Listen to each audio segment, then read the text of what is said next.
Dear students of standard 7, today we are going to see the laws of exponent. भाई पहला तो आपने क्या पढ़ लिया था कि if it is a to the power m then a has to be multiplied how many times? m times. जैसे आपने कह दिया 10 to the power 3 तो 10 into 10 into 10. 10 को हम अच्छा 10 टू द पावर 4 तो हम 10 into 10 into 10 into 10 10 to the power 4 में 10 को बेस और 4 को एक्सपोनेंट या पावर आर इंडेक्स बोलते हैं। अब हम देखते हैं भाई कुछ उसके रूल्स होंगे, कुछ उसके लॉज होंगे, तो उनको हम एक एक करके डिस्कस करते हैं। The first one is multiplying powers with the same base. देखिए मैं छोटा सा एग्जांपल दे रहा हूं। अगर आप लिखते हैं कि हमारे पास 10 टू द पावर 3 है और इसको आप करना चाहते हैं 10 टू द पावर 2 से, याद रखिएगा सेम बेस हो गया एंड मल्टीप्लाइंग पावर्स को हम मल्टीप्लाई करते हैं। अब ध्यान से देख लीजिएगा कि हम क्या करेंगे, ये 10 इंटू 10 इंटू 10 है और यहां पर 10 इंटू 10 है, तो सब मिला के क्या होगा 10 टू द पावर 5 हो गया। तो हम ये नहीं कह के 5 हो गया, हम कहते हैं भैया ये 3 हो गया प्लस 2 हो गया और 10 टू द पावर क्या हो गया 5 हो गया। बिल्कुल इजी है, कुछ नहीं करना है। इसका मतलब ये हुआ कि अगर हमारे पास इस तरह का कोई है, दो हमारे पास एक्सपोनेंशियल फॉर्म में दिए हुए हैं, दोनों का बेस इक्वल है, तो पावर्स को ऐड कर देते हैं, करते हैं मल्टीप्लाई, लेकिन क्या करते हैं ऐड कर देते हैं, क्योंकि ये तो करना बड़ा मुश्किल वाला काम होना, मतलब लंबा हो जाएगा, ऐसा नहीं, गलत नहीं होगा। तो एक यहाँ रूल नंबर 1 क्या हो गया, रूल नंबर 1 हो गया कि a to the power m into a to the power n is equal to a to the power m plus n। This is the first rule. याद रखिएगा हमने क्या बताया, base is same, powers are different, they are multiplied, so powers are added. इसमें करना क्या है कि यहाँ a जो है आप चाहें तो लिख सकते हैं where a is a non zero integer. ध्यान रखना है, इंटीजर जानते हैं -1 जीरो नहीं होना चाहिए, क्योंकि जीरो हो जाए तो फिर सब करने का कोई मतलब ही नहीं हुआ। और n क्या है, m and n are whole numbers. ये क्या है, ये हो गया, ये होल नंबर्स हो गए। अभी हम लोग सिर्फ होल नंबर्स की ही बात करेंगे, जितने पावर्स होंगे हम अभी वहां पर इंटीजर और रियल नंबर की बात नहीं, जैसे आप सीनियर क्लास में जाएंगे तो पता चल जाएगा, लेकिन अभी आप इसको होल नंबर मान के चलिए। तो ये तो फर्स्ट वाला हो गया। अब जरा सोच के देखिए, मैं आपको छोटा सा एग्जाम्पल देता हूं। अगर हमसे कोई कहता है कि हमारे बताइए 2 to the power 5 into 2 to the power 7 into 2 to the power 9 into 2 to the power 3, तो हम क्या लिखेंगे, कुछ नहीं करेंगे, 5 प्लस 7 प्लस 9 प्लस 3 कर देंगे। ये अलग बात है कि अगर ये माइनस होता है तो हम इसको घटा देते हैं, वो हम बाद में आपको बता देंगे। तो ये समझ में आ गया, ये फर्स्ट वाला हो गया। क्या रूल हो गया, a to the power m into a to the power n is equal to a to the power m plus n। मैंने बताया था क्या, जरा क्या हटके देखना है। अगर a to the power m है, a to the power n है, a to the power p है, तो क्या हो जाएगा a to the power m plus n plus p, और कुछ है तो और जोड़ लेंगे। ये जरा हट के हुआ, मतलब आपने समझ लिया भाई वो दो ही पर लागू नहीं होता है, जितना भी होगा हम सब पर लगा देंगे। तो ये क्लियर हो गया आपके पास, ये फर्स्ट हो गया। दूसरा देखिए, dividing powers with the same base. आप यहां देखिए, आप कहते हैं कि हमारे पास 10 टू द पावर 5 है और यहां कहते हैं 10 टू द पावर 2 है। 10 टू द पावर 5 का मान क्या होता है जी, 10 इंटू 10 इंटू 10 इंटू 10 इंटू 10, और 10 टू द पावर 2 का मान क्या होता है 10 इंटू 2। तो आपने क्या कहा भाई, देखिए ना, ये दोनों इन दोनों से कैंसिल हो जाएगा। प्रैक्टिकली आपने क्या किया, पावर ऊपर 5 था और नीचे 2 था, तो 5 माइनस 2 कर लिया, 3 बार बच गया। मतलब अगर ये वाला नहीं करके ये अगर आप चाहते तो लिख सकते थे 10 टू द पावर क्या 5 माइनस 2। ये सब करने का जरूरत नहीं है, क्योंकि जब 5 7 3 होगा तो चलेगा, लेकिन अगर 200 300 होगा तब क्या करेंगे। तो क्या फॉर्मूला निकला, हमारे पास फॉर्मूला निकला कि अगर a to the power m है, ये फर्स्ट रूल हो गया। सेकेंड रूल आप क्या निकालेंगे, a to the power m divided by a to the power n is equal to a to the power m minus n। यहाँ भी सब वही है। a क्या है, नॉन जीरो इंटीजर है, m और n क्या है, होल नंबर है। हाँ, एक चीज जरूर ध्यान रखिएगा कि m का मान n से बड़ा होना चाहिए। मैं फिर आपको यहां बता दूंगा कि और इसका क्या मतलब हो सकता है। जैसे अगर आप कहते हैं, एक छोटा सा एग्जाम्पल लिखिए, आप लिखते हैं कि हमारे पास 8 to the power 29 divided by 8 to the power 26 है। तो हमें क्या लिखना चाहिए, कुछ नहीं लिखना चाहिए sir, 8 to the power 29 minus 26 that is 8 to the power 3 लिख करके वैल्यू निकालनी चाहिए। आप कहते हो कि साहब हमारे पास 5 to the power 100 divided by 5 to the power 99 है। 5 को आपको 100 टाइम्स मल्टीप्लाई नहीं करना है, क्या लिखिएगा, 5 to the power 100 minus 9 is equal to 5 to the power 1। बोले बोले भाई, एक आप समझ रहे ना कि यही तो मैथमेटिक्स की ब्यूटी है। ये जो जनता को करने में 3 घंटा लगेगा, उसे अगर आप 3 मिनट में कर लेते हैं तो लोग बोलते हैं कि भाई you are really a mathematic, you have really a mathematical mind. So ये हो गया साहब। अब देखिए, ये तो हो गया। अब जरा हट के अगर आप कहते हो कि a to the power m by a to the power n है, तो इसको लिख सकते हो, याद रखो ये हट के है, आपकी किताब से मैं बाहर जा रहा हूं। इसको आप n माइनस एम, कंफ्यूज होना है तो छोड़ दीजिएगा, इसको करिएगा नहीं। n माइनस, शर्त क्या होती है, n का मान m से बड़ा होना चाहिए। जैसे एक छोटा सा इस पर एग्जाम्पल ले लो। जैसे आप कहते हो कि हमारे पास 2 टू द पावर 9 है और 2 टू द पावर 10 है। देखो ना भाई, ये नियम आपको बताया गया है कि भाई ऊपर वाला हमेशा बड़ा, हम कह रहे हैं नीचे वाला भी हो सकता है। तो अगर नीचे वाला बड़ा हो जाएगा तो हम क्या लिख देंगे, 1 by 2 to the power 10 minus 9। कितना हो गया इसका आंसर, 1 बाई 2। अभी ये आपको पढ़ना नहीं, लेकिन जानकारी हासिल रखिए, नहीं तो फिर हमको पढ़ाने से और बताने से क्या फायदा जब आप सिर्फ उतना ही पढ़िएगा। तो अब देखिए, जो थर्ड है वो कहता है कि power of A power, power का पावर, ठीक है ना। जैसे आप लिखते हो कि हमारे पास 10 टू द पावर 2 है और इसका पावर है 3। ध्यान से देखिएगा, 10 टू द पावर 2 है, 10 टू और उसका पावर है 3। इसका मतलब क्या हुआ जी कि 10 का पावर 2 हो गया, 10 का पावर 2 हो गया और 10 का पावर 2 हो गया। आप तो यही ना सीखे हैं जी, 10 का पावर 2 इंटू 10 का पावर 2, क्योंकि कोई भी चीज आपने बोला था ना कि हम उसको उतनी बार मल्टीप्लाई कर देते हैं। तो और अगर पहले वाले से बात करेंगे तो क्या होगा, 10 to the power 2 plus 2 plus 2 यानी 10 टू द पावर क्या हो गया, 6। आपके मन में विचार आना चाहिए कि सर इतना टेंशन क्यों लेना है, एक 2 इंटू 3 हम नहीं कर सकते हैं, कर सकते हैं, इसीलिए मैंने बताया। मतलब ये हुआ कि जो तीसरा प्रॉपर्टी हुआ कि a to the power m to the power n है, तो इसको हम लिखते हैं a to the power how much, m into n। Power का पावर है तो पावर को आपस में मल्टीप्लाई कर लेते हैं। ये तीसरा रूल हो गया जी। अब फोर्थ रूल कह रहा है कि मल्टीप्लाइंग, ये फोर्थ और फिफ्थ रूल है, हमने एक ही साथ दोनों को कह दिया है मल्टीप्लाइंग और डिवाइड के लिए। तो एक इसमें रूल है, जैसे आप कहते हो कि हमारे पास 10 टू द पावर 5 है और 2 टू द पावर 5 है। याद रखिए क्या लिखे, 10 टू द पावर 5 2। तो इसको क्या हम 10 इंटू 2 टू द पावर 5 कर सकते हैं, करके देख लीजिएगा, वेरी सिंपल। तो ये जो है फोर्थ प्रॉपर्टी आपकी होती है कि a to the power m into b to the power, I am sorry, a to the power m into a to the power n है या b to the power n है, तो हम इसको लिखते हैं a to the power how much,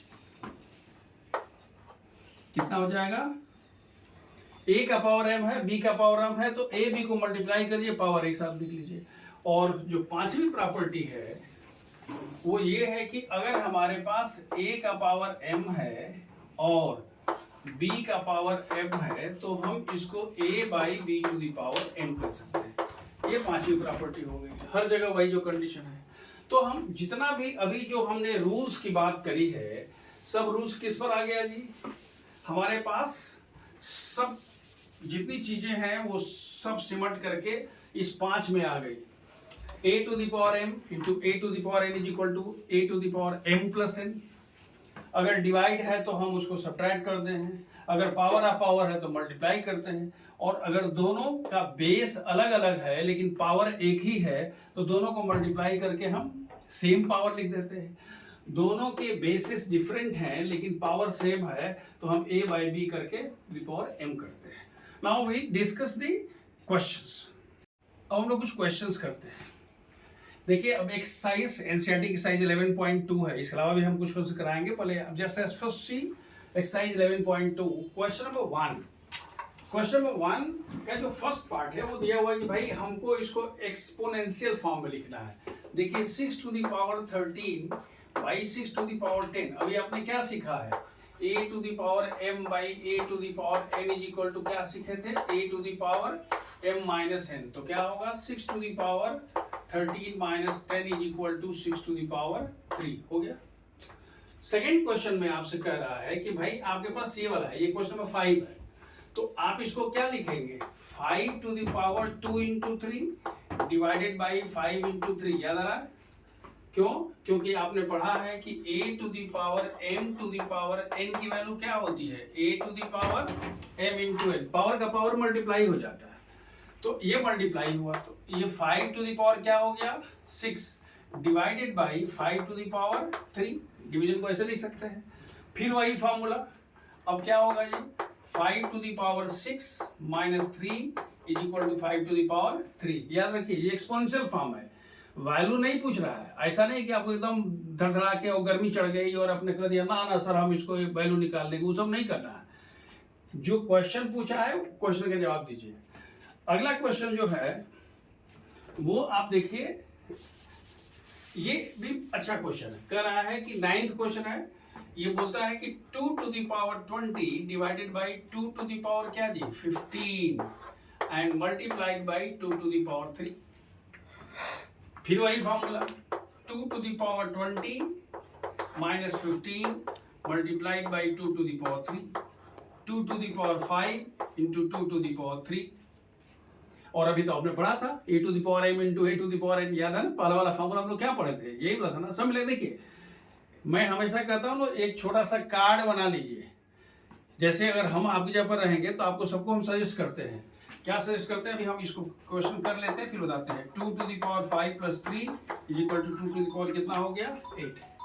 हम आपको सजेस्ट करते हैं कि आप हर चैप्टर के लिए एक छोटा सा कार्ड बना लीजिए, और कार्ड में जैसे आपने क्या लिखा, आपने लिखा कि भाई a to the power m है तो ये बेस हो गया, ये एक्सपोनेंट हो गया। और अभी जो मैंने 4 रूल आपको बताए हैं या 5 रूल बताए हैं, 5 रूल को लिख लीजिए। पूरा चैप्टर खत्म, पूरा चैप्टर तो उसी में खेलना है ना, कार्ड ही में खेलना है, तो ये आप दिमाग में रख लीजिए। हम सजेस्ट करेंगे कि हर चैप्टर के लिए एक कार्ड बनाइए। अब देखिए एक इसमें क्वेश्चन पूछा गया है कि भाई इसको सिंप्लीफाई करना है। देखिए सिंप्लीफाई करने के लिए पहले तो हम लिखते हैं 5 to the power 2 into 3 multiplied by 5 into 4 divided by 5 into 7। जिसको जहाँ इज्जत मिलनी है लिखते चले जाइए। पावर का पावर है तो मल्टीप्लाई हो गया। अब ये कितना हुआ जी 5 to the power 6 into 5 to the power 4 divided by 5 to the power 7। 5 to the power 6 plus 4 हो गया, याद है मल्टीप्लाई होता है तो पावर जुड़ जाता है, and divided by 5 to the power 7 यानी 5 to the power 10 by 5 to the power 7 यानी 5 टू द पावर 10 माइनस 7 यानी 5 टू द पावर कितना हो गया 3 हो गया। That's all. तो ये सिंप्लीफाई हो गया। अब एक और क्वेश्चन देखिए, ये बड़ा इंटरेस्टिंग क्वेश्चन है। पहले जब मैंने सबसे पहले इस क्वेश्चन को देखा था एनसीईआरटी में तो मुझे लगा कि एनसीईआरटी गलत सवाल दिया। गलत सवाल नहीं दिया, बिल्कुल सही दिया। पहले देखिए यहाँ पर 4 का पावर क्या होगा 5 माइनस 5, a का पावर कितना होगा इंटू a का पावर होगा 8 माइनस 5 और b का पावर होगा 3 माइनस 2। बिल्कुल समझ में आ रही बात। तो ये वैल्यू कितनी हो गई 4 to the power 0 a to the power 3 b to the power 1 that is equal to a to the power 3 into b to the power 1। अब आपके मन में विचार आएगा कि सर ये 4 टू द पावर 0 का मान आप 1 क्यों लिख रहा है, आना चाहिए ना भाई। 4 का पावर भी जैसे हमने कहा कि 2 का पावर 0 तो हम कहते हैं 1, 3 का पावर 0 तो हम कहते हैं 1, 4 का पावर 0 इज इक्वल टू 1। तो तो आप बोलेंगे सर इसका कोई माई बाप होगा ना, कि आप खाली कह दीजिएगा हम मान लेंगे। छोटा सा एग्जाम्पल देखिए, मैं आपको दिखा रहा हूँ। आप मान लीजिए कि आपके पास 2 to the power 6 है। 2 to the power 6 कितना होता है? 2 to the power 6 is equal to 64 होता है। 2 दूना के 4, दूना के 8, दूना के 16, दूना के 32, दूना के 64। 2 to the power 5 की वैल्यू कितनी होती है जी? ये 32 होती है। 2 to the power 4 की वैल्यू कितनी होती है? 16। 2 to the power 3 की वैल्यू होती है 8। धीरे समझ में आ रहा है? अच्छा, 2 to the power 2 की वैल्यू 4। 2 to the power 1 की वैल्यू 2।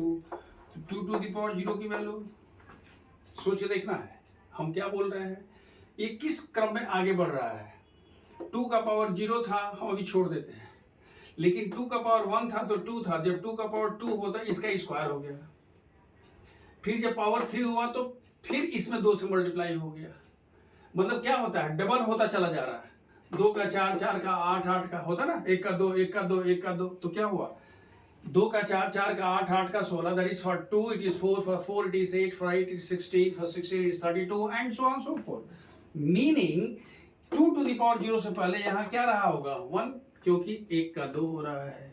तो अब हमको ये जो बताने की बात है वो यही समझने की बात हो गई। आपने क्या लिखा कि कोई भी नंबर है a to the power अगर 0 है, याद रखिएगा a एक नॉन जीरो नंबर चाहिए। कहेंगे सर जी अगर हम 0 का पावर 0 कर लेंगे, इसको हम इनडिटरमिनेट फॉर्म पढ़ते हैं, इसको आप जब क्लास 12 में जाइएगा तब पढ़िएगा। 0 to the power 0, infinity to the power infinity, 0 minus infinity minus infinity वगैरह वगैरह, ये सब हम बोलते हैं ये क्या है, इनडिटरमिनेट फॉर्म है। तो अभी उसकी चर्चा, मतलब 0 नहीं होना चाहिए, कहने का मतलब कि 0 का पावर 0 नहीं लेना। अब देखिए हमारे पास क्वेश्चन नंबर 3 है। अब ये बच्चा लोग वाला सवाल है, आप लोग बच्चे तो है नहीं, आप लोग बड़े समझदार हो। फिर भाई ट्रू फॉल्स बताना है कि ट्रू है कि फॉल्स है। जैसे देखिए यहाँ पर दिया हुआ 3, 2 to the power 3, 3 to the power 2 is equal to 6 का स्क्वायर। ऐसा कोई रूल आपने नहीं पढ़ा है। आपने क्या रूल पढ़ा था, या तो दोनों बेस बराबर होना चाहिए, याद आ रहा है, या दोनों पावर बराबर होना चाहिए, याद आ रहा है। हमने कहा था कि अगर a का पावर m, याद रखिए अपना कार्ड निकालिए, तो a टू दी पावर क्या होता था, m इंटू n। और दूसरा आपने पढ़ा था कि अगर a का पावर m है और b का पावर भी m है तो ये हो जाता है a इंटू b का पावर m। आपने ये वाला पढ़ा है। और ये तो दोनों है भाई, 2 का पावर 3 है, 3 मतलब क्या हुआ, बेस भी डिफरेंट हो गया और पावर भी डिफरेंट हो गया। क्या हमने बताया, ध्यान से देखिएगा, दोनों का बेस क्या है, इक्वल है। यहाँ दोनों का पावर इक्वल है। हमने अभी इसी की चर्चा की है, इस तरह की चर्चा नहीं किया है। तो ये क्या हो गया जी, ये हो गया फॉल्स। क्लियर हो गया। दूसरा देखिए कह रहा है कि 3 to the power 0 is equal to, हमने तो पढ़ा था any number to the power 0 is equal to 1, so this becomes true. पहला क्वेश्चन हो गया। दूसरा जो क्वेश्चन आपसे कह रहा है, दूसरा हमने आपसे बोला है कि भाई आपको इसको एक्सपोनेंशियल फॉर्म में लिखना है। तो अब देखिए 729 क्या करना है, पहले आप यहां देखिएगा 729, फिर वही हम करते हैं 3 से करते हैं, 3 दूना के 6, 3 चौक के 12, 3 तिली के 9, फिर 3 से करिए, 3 आठे 24, 3 का फिर 3 से करिए, 3 दूना 6, 3 7 21, फिर 3 से करिए, 3 9 27, फिर 3 से करिए, 3 तिली के 9, फिर 3 से करिए। मतलब क्या हुआ कि this can be written as 3 to the power, आप चाहे तो लिख सकते हैं 3 into 3 into 3 into 3 into 3 into 3। देखिए 1 2 3 4 5 6, 3 3 6। और इसको लिख सकते हैं 2 दुना के 4 दुना के 8 दुना के 16 दुना के 32। मतलब क्या हुआ, आप इसको अगर चाहें तो लिख सकते हैं 3 to the power 6 into 2 to the power 6। समझ में आ रही बात क्या, 3 to the power 6 2 to the power 6। लेकिन मैंने इसी के बारे में मैंने चर्चा कहा था कि a to the power m, याद रखिएगा, and into b to the power m को हम लोग क्या लिखते हैं, a b to the power m कहते हैं। इसको कहीं यहाँ बगल में लिख लीजिएगा। तो क्या होगा 3 to the power 6, 3 into 2 to the power 6 is equal to 6 to the power 6। देखने में अच्छा लग रहा है ऐसा। तो ये इसका एक्सपोनेंशियल फॉर्म हो गया। कोई भी नंबर दिया हुआ है, हम इसको एक्सपोनेंशियल फॉर्म में, देखिए मैं फिर वही बता रहा हूं कि whatever you have done in 4 different form, उसी के इर्द गिर्द घूमना है, ज्यादा कुछ नहीं लेना है। लेकिन अगर if you have this type of question, जैसे 25 है, मैं इसकी बात कर रहा हूं, तो आप लिखोगे 5 into 5 square into T to the power 8 divided by, देखिए 10 टू द पावर 3 है, याद रखिएगा 10 to the power 3 means what, 5 into 2 to the power 3 into T to the power 7। ध्यान से देखिए, ये 5 into 2, 5 to the power 2, T to the power 8, 5 to the power 3, 2 to the power 3, T to the power 4। कुछ समझ में आ रहा है? हमने क्या किया, क्योंकि 5 ऊपर नजर आ रहा है, इसीलिए हमने बोले सर 10 तो ठीक ही था, 10 ठीक था, लेकिन ऊपर में 5 आ रहा है, तो ऊपर वाला कह रहा भाई जी कुछ करिएगा, आइए मेरे साथ, तो वही इसलिए ऐसा हो रहा है। तो ये हो गया 5 टू द पावर कितना जी, 2 + 2 into T to the power 8 by 5 to the power 3, 2 to the power 3, T to the power 8। अब अपना ज्ञान जो है उड़ेलिए, उसमें क्या ज्ञान है, चारों को तो चीज याद किए हैं, क्या, a to the power m by a to the power m is equal to a to the power m minus n, यही ना ज्ञान भाई है, उड़ेल दीजिए ले आकर के। तो क्या कीजिएगा, 5 टू द पावर 7 माइनस 3, याद रखिएगा ये दोनों खत्म हो गया, I am sorry, 5 to the power 4 minus 3 हो गया, और t to the power 8 minus 4, ये 4 था, यहाँ पर 4 है, 8 नहीं था, और नीचे तो 2 टू द पावर 3 रहबे करेगा, तो हो गया 5 to the power 1 into T to the power 4 by 2 to the power 3, हो गया आंसर।